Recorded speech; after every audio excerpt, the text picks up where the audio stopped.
자, 여러분 반갑습니다. 오늘은 레위기 3장입니다. 레위기 3장은 화목제에 대하여 기록되어져 있는데요. 이 화목제는 화목할 화, 화목할 목이라고 하는 한자입니다.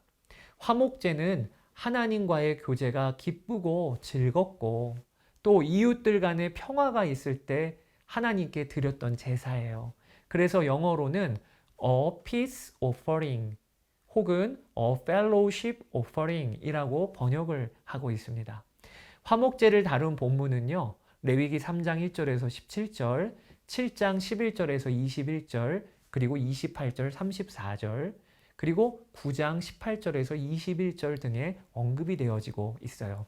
화목제 드리는 방법을 알아보실까요? 먼저 번제 제사는 소나 양 그리고 염소의 수컷만 드리라고 하셨던 것과는 달리 화목제는 수컷이나 암컷 상관없이 다 드릴 수 있었어요. 왜 그럴까? 그것은 화목제를 다 설명한 후에 실마리를 잡을 수 있을 것 같아요. 그리고 또 한 가지, 번제 때는 허용되었던 비둘기 제물에 대한 이야기가 화목제 때는 없습니다. 그러니까 화목제를 드릴 때는 소나 양 그리고 염소 드릴 수 있지만 비둘기는 못 드렸다는 거예요. 이것도 왜 그럴까요? 이제 살펴보도록 하겠습니다. 우선 화목제 방법부터 알아보지요. 제사를 드리는 사람은 흠없는 제물 준비해야 해요. 그리고 그 머리에 안수하고 회막문에서 그 제사 드리는 사람이 잡는 겁니다. 그러면 제사장은 제물의 피를 취하여 번제단 사방에 뿌립니다. 여기까지는 뭐 특별한 게 없지요. 번제이지요. 일반적인. 그런데 특징적인 것이 제물을 다 태워드리지 않는다는 거예요. 화목제의 특징은요, 번제단 위에서 불사르는 것은 이 동물의 극히 일부분이라는 거예요. 어떤 부분만 불사르냐? 내장에 덮인 기름, 또 내장에 붙은 모든 기름, 두 콩팥, 그 위에 기름, 허리 쪽에 있는 것, 간에 덮인 꺼풀, 이런 내장에 있는 것들만 태우게 됩니다. 제물의 일부분만 하나님께 화제로 태워서 드리니 그러면 나머지는 어떻게 되는 건가요? 그건 다 제사장이 갖나요? 그 답이요, 7장에 이어져요. 레위기 7장 1절에서 21절을 보면 여기 화목제의 세부 규정이 나오는데 먼저 화목제를 드리는 세 가지 동기가 있다고 나와요. 그러니까 화목제는 언제 드려졌는가?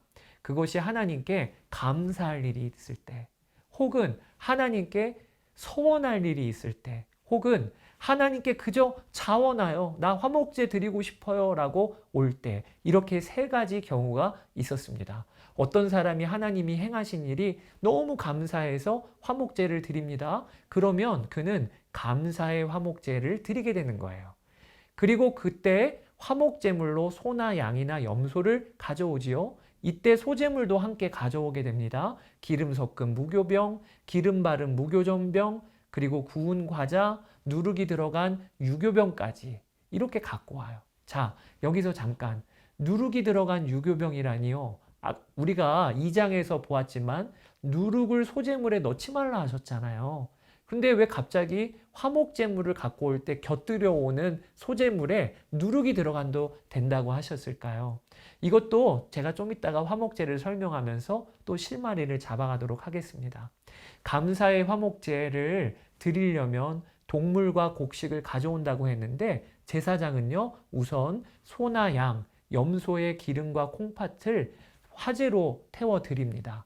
그리고 가져온 소제물은 화제가 아니라 거제로 올려드려요.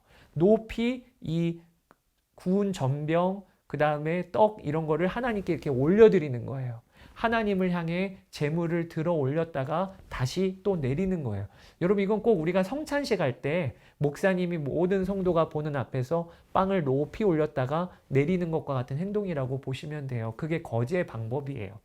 그리고는 거제로 올려드린 무교병, 무교전병, 과자, 또 유교병은 제사장들이 먹게 돼요. 그러니까 화제로 태우는 소제물일 경우에는 누룩이 안 들어가는 것이 맞지만 거제로 올려드리는 경우에는 누룩을 넣은 빵도 허용이 되었다는 것이지요. 여러분, 왜 그럴까요? 소제를 드린 후 남은 예물은 누가 먹지요? 제사장이 먹잖아요. 그러니까 하나님은요, 제사장이 먹을 빵이 평생 누룩이 없는 빵만 먹지 않도록. 그럼 얼마나 빵이 맛없겠어요. 부풀어 누룩을 넣어서 부풀어 오른 빵도 제사장이 먹도록 하나님이 배려해 주신 거예요. 자, 그리고 이렇게 화제로 올려드린 후 남은 제물이 어떻게 처리되는가, 여기를 우리가 주목해야 할 것입니다. 이게 화목제의 독특한 부분이에요. 그 화목제는요, 제사를 드린 사람이 나머지 고기를 다 먹게 되는 겁니다.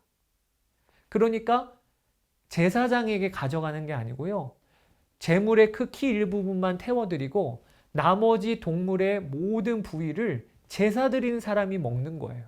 그런데 먹어야 하는 기한이 정해져 있습니다.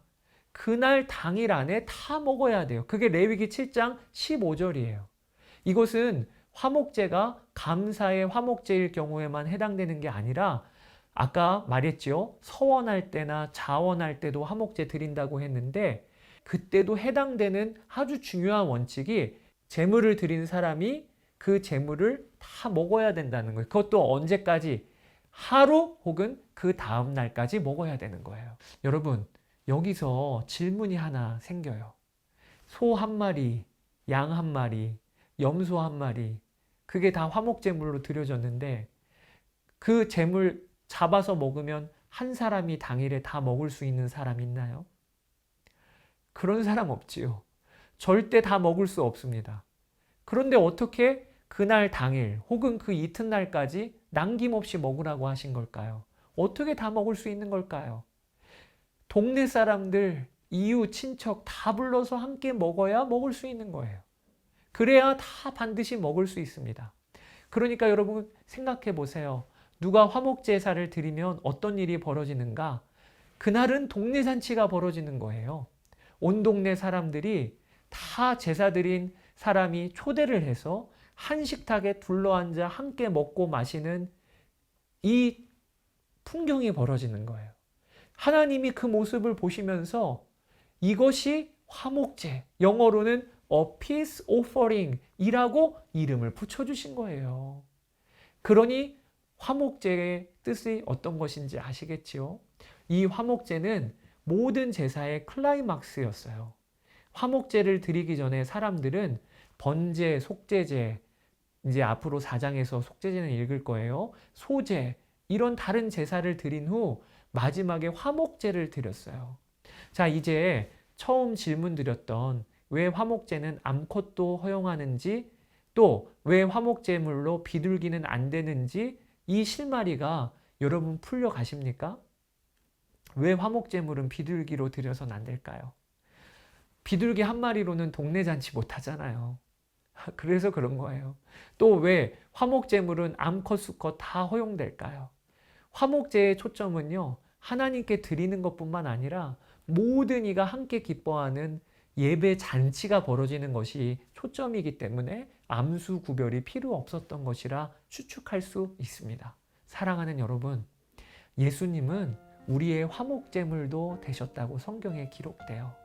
이 예수를 하나님이 그의 피로써 믿음으로 말미암는 화목제물로 세우셨으니 로마서 3장이 증거하고 있지요. 예수님의 십자가는 하나님과 우리를 잇는 세로축과 이웃과 나를 잇는 가로축이 만나는 형태가 십자가잖아요. 이게 십자가인데 예수님이 십자가를 지심으로 우리는 하나님과 화해하고 나의 이웃과 나의 가족들과도 화목을 누렸어요. 이것이 바로 십자가로 치러진 화목제인 것입니다.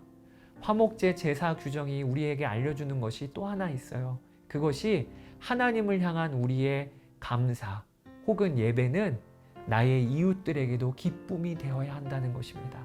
즉, 어떤 사람이 화목제를 드리면 그것이 온 동네의 기쁨이 되었잖아요.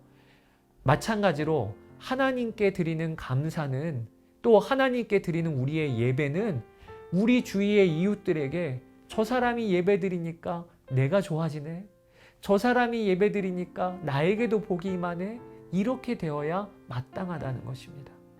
이것이 화목제를 디자인하신 하나님의 계획이에요. 참 멋지지 않나요? 우리의 감사가 다른 이의 기쁨이 되는 삶, 바로 하나님을 예배하는 삶의 모습이 바로 그러한 모습인 겁니다.